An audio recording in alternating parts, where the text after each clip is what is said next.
Rakata Yahweh, Rakata Yahweh Shah, Rakata Yahweh, Rakata Yahweh Shah, Call Halal Yahweh Ba'Shem Yahweh Shah. I'd like to start off by giving all praise, honor, and glory to Yahweh, Bahashem, Yahweh Shah, Bahashem, Rakakadash. Double honors to our elders and apostles of Great Millstone who taught us this truth. Peace and salutations to the hopeful elects scattered across the four corners of the earth. This is your brother Yakar Abin from Great Millstone, Houston. I just want to go into a couple of accounts. These other nations have known that Yahweh Ba'Shem Yahweh Shah is only been for Israel. You know, they know that, Yasha Allah, he Prince of the Power, that the Lord, our God, is only for us. And there are several accounts, that we can pull up looking throughout our scriptures. We're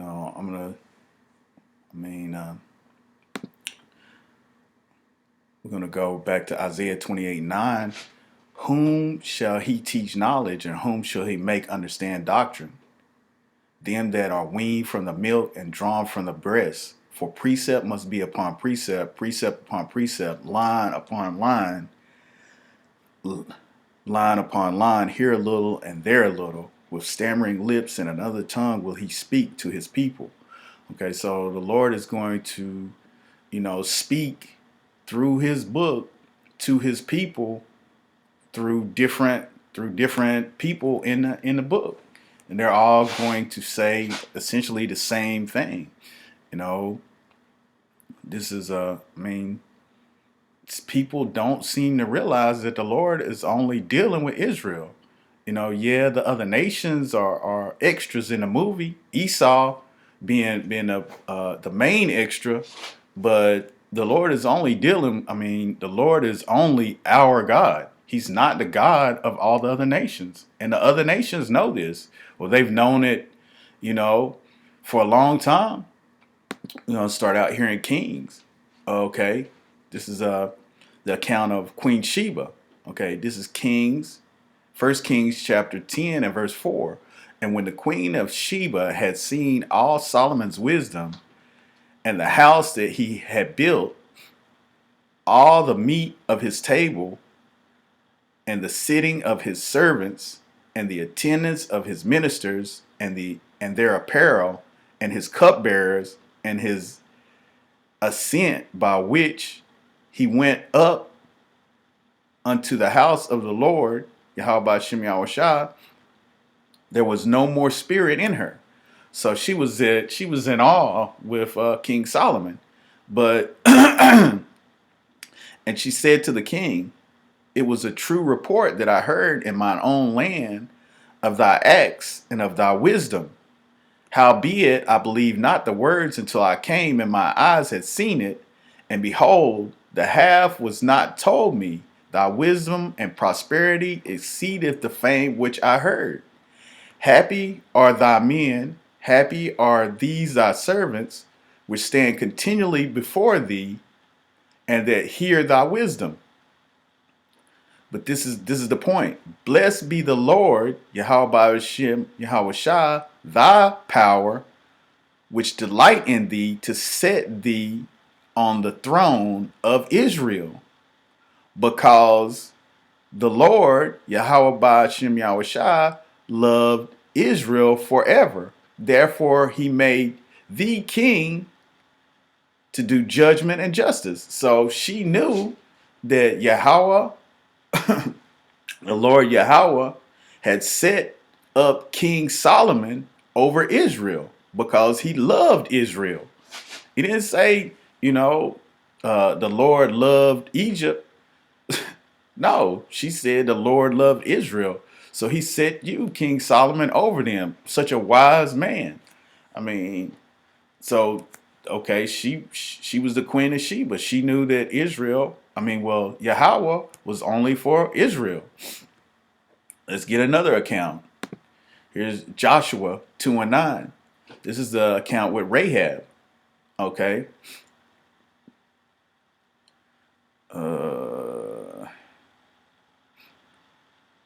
We'll start at the top. Okay, this is Joshua 2:1, and Joshua the son of Nun sent out of Shittim 2 men to spy secretly, saying, "Go view the land, even Jericho." And they went and came into a harlot's house named Rahab, and lodged there. Okay, and it was told the king of Jericho, saying, "Behold, there came men in hither tonight of the children of Israel to search out the country." And the king of Jericho sent unto Rahab, saying, "Bring forth the men that are come to thee, which are entered into thine house, for they be come to search out all the country." And the woman took the 2 men and hid them, and said thus, "There came men unto me, but I was not whence they were." So I don't know where they went.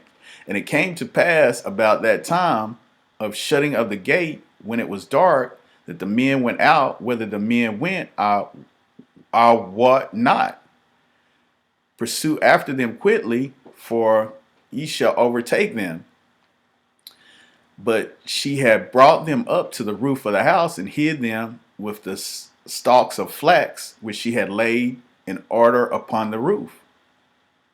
And the men pursued after them the way to Jordan unto the fords. And as soon as they which pursued after them were gone out, they shut the gate. And before they were laid down, she came up unto them upon the roof. And she said to the men, "I know that Yahweh have given you the land, and that your terror is fallen upon us, and that all the inhabitants of the land faint because of you. For we have heard how Yahweh dried up the Red Sea for you when you came out of Egypt, and what you did unto the kings of the Amorites that were on the other side of Jordan, Sihor and Og, whom ye utterly destroyed. And as soon as we heard these things, our hearts did melt, neither did there remain any more courage in any man because of you. For Yahweh, your God, he is God, he is power in heaven above and in earth beneath." So, okay, so Rahab knew, said, look, right there. For Yahweh, your God. She didn't say Yahweh, my God. She said Yahweh, your God. He is God in heaven above and in heaven beneath. So there's another account to where the other nations understood that Israel had a power that fought for them, or that will fight for them. Let's get another account here in Judith. Okay, this is Judith 5:5. Then said Achor, the captain of all the sons of Ammon, "Let my Lord now hear a word from the mouth of thy servant, and I will declare unto you the truth concerning this people, which dwelleth near thee, and inhabiteth the hill countries. And there shall no lie come out of my mouth, out of the mouth of my servant. This people are descendants of the Chaldeans, and they sojourn heretofore in Mesopotamia, because they would not follow the gods of their fathers, which were in the land of Chaldea. For they left the way of their ancestors and worshiped the God of heaven, the God whom they knew. So they cast them out from the face of their gods, and they fled into Mesopotamia and sojourned there many days. Then their God, their possessive, their God commanded them to depart from the place where they sojourned, and to go into the land of Canaan, where they dwell, and where the increase with gold and silver, and with very much cattle. But when a famine covered all the land of Canaan, they went down into Egypt and sojourned there while they were nourished, and became there a great multitude, so that one could not number their nation. Therefore the king of Egypt rose up against them and dwelt subtly with them and brought them low with labor and brick and made them slaves. Then they cried unto their God, and he smote all the land of Egypt with incurable plagues, so the Egyptians cast them out of their sight. And God dried up the Red Sea before them and brought them to Mount Sinai and Kadesh Barnea and cast forth all that dwelt in the wilderness. So they dwelt in the land of the Amorites, and they destroyed by their strength all them of Esbon, and passing over Jordan, they possessed all the hill country. And they cast forth before them the Canaanite, the Perizzite, the Jebusite, and the Shechemite, and all the Girgashites, and they dwelt in that country many days. And whilst they sinned not before their God, they prospered, because the God that hateth iniquity was with them. And it said right there, their God. It didn't say our God, everybody's God. It said their God. What's going on here? There we go. And it says, but when they departed from the way which he appointed them, they were destroyed in many battles very sore, and were led captives into a land that was not theirs. And the temple of their God was cast to the ground, and their cities were taken by enemies. But now they turn to their God, and are come up from the places where they were scattered, and have possessed Jerusalem, where their sanctuary is, and are seated in the hill country, for it was desolate. Now therefore, my Lord and Governor, if there be any area against this people, and they sin against their God, let us consider that this shall be their ruin, and let us go up, and we shall overcome them. But if there be no iniquity in their nation, let my Lord now pass by, lest their Lord defend them, and their God be for them, and we become a reproach before all the world. So this was another, he was a captain of the Amorites, and he understood that, Israel had a God that was greater than everybody else's God. But, so I don't understand what these people nowadays, they're all concerned with salvation for other nations, but Yahweh by Shem Yahushua is all, the other nations have always known that he was our power, not their power. They had nothing to do with this, nothing at all. And, they're actually his enemies. I mean, let's see. We got another account. Where is it?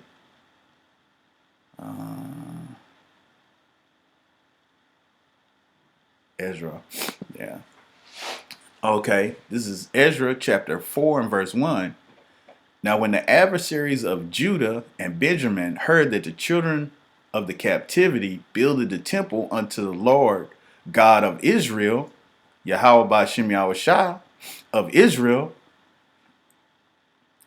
then they came to Zerubbabel and to the chief of the fathers, and said unto them, let us build with you, for we seek your God, as ye do. And we do sacrifice unto him since the days of Esarhaddon, king of Ashur, which brought us up hither. But Zerubbabel and Jeshua and the rest of the chief of the fathers of Israel said unto them, you have nothing to do with us to build an house unto our God, but we ourselves together will build unto the Lord God of Israel, as King Cyrus, the king of Persia, have commanded us. So it's always been a designation. There's always been a designation. Israel knew that the Lord, Yahweh by Shem Yahushua, was only exclusively their power, I mean, it's several different precept upon precept. There, the other nations know it, and as of right now, Israel has been cast away. So, I mean, the Lord has got blinders on Israel, but we should know these things. You know, the Lord is our power and our power only. Why should we even care about these other nations? These other nations didn't give a fuck about us. You know, all the captivities that we've been through, they have furthered our affliction. They have furthered our affliction. You know, the so-called Asians feeding our people abominable foods. I mean, Esau Edom putting abominable. We're not even supposed to touch the carcass of a swine, but he puts it in everything. He puts it in everything. You know, you can't get a Gatorade because he got swine in it. They say it's swine in the damn concrete. He's pumping swine in the air, so we can't get around it. You know, this damn devil. But but we're supposed to know that our power is our power and our power alone. He's not for the other people. I mean, let's get that in second address. Second address. Second 6 and was it 68? 68. Second address.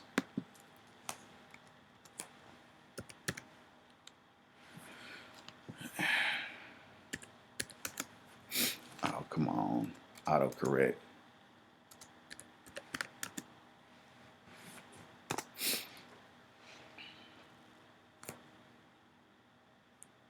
$58. Now let's go back. 50, 54.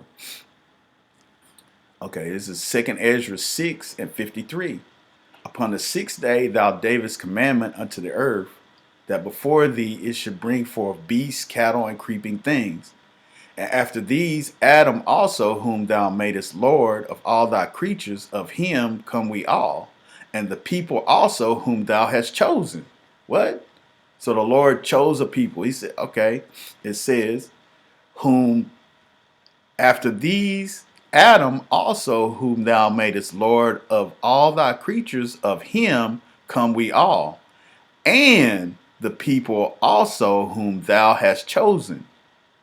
All this have I spoken before thee, O Lord, because thou madest the world for our sakes.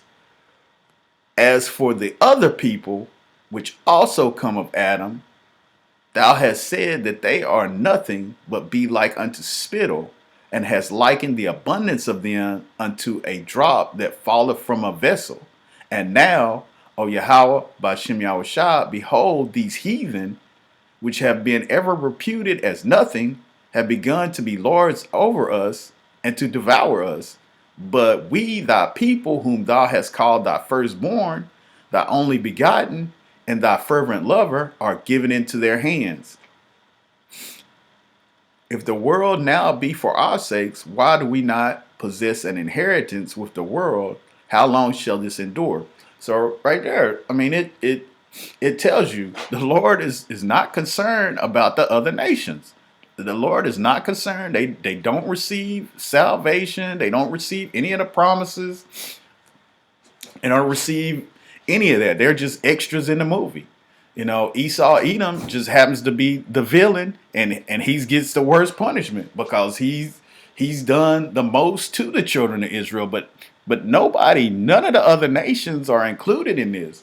Now Israel has been scattered into every nation and will come looking like every other nation, but still the seed line goes to the father, back to Abraham, Isaac, and Jacob.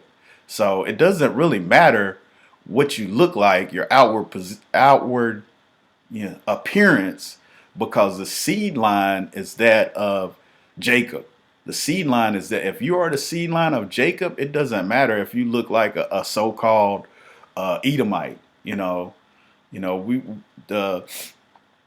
Esau has put these labels on people but you are what your father is, and that's simply it. You are what your father is. So, you can look however, it doesn't matter, because Israel has been scattered into every nation, and that's shameful. That's shameful. We're all supposed to look alike, but we got scattered into every nation because of our disobedience. So now we're gonna look like every nation.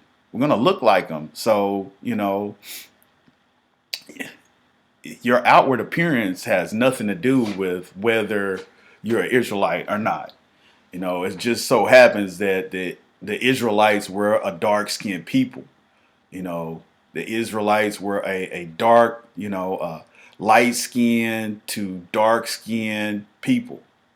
They weren't leprous to begin with. And let's get this. I mean, these other nations know that, and they hate Yahweh Shem Shah because he chose us.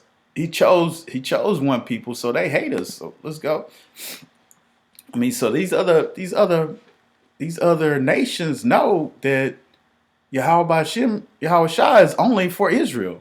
They know it, but you dumb Negroes, Latinos, and Native Americans want to include them in, you know, in in the promises, which makes no sense whatsoever. Which makes no sense whatsoever. It says, this is Psalms 81. Keep not thy silence, O power, hold not thy peace. Be not still, O God, for lo, thine enemies make a tumult. They that hate thee have lifted up the head. So the Lord they hate the Lord because they're jealous. They're jealous. They have taken crafty counsel against our people and consulted against our hidden ones. They have said, come, let us cut them off from being a nation, that the name of Israel may be no more in remembrance. That's why, that the with Christianity is sin is done away with. Don't worry about the Old Testament. You don't have to worry about that kind of stuff. I mean, these are all wiles of the devil, because the Lord gave the children of Israel laws, statutes, and commandments that they were to abide by, or else they would receive punishments. The Lord never said, hey, don't worry about that anymore. No, it said it would be perpetual. It would be on His people as a sign and a wonder. But then these darn Christians, the Esau Edom, has changed up the doctrine. He's changed up the doctrine. And since you've been in slavery and captivity under this devil for so long, you got Stockholm syndrome.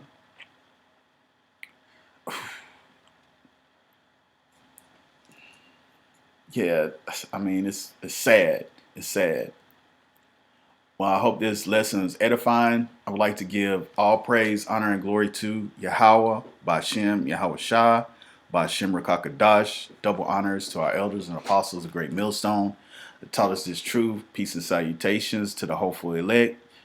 Shalom. This is your brother Yakar Abin. I hope this lesson was edifying to the body. Shalom.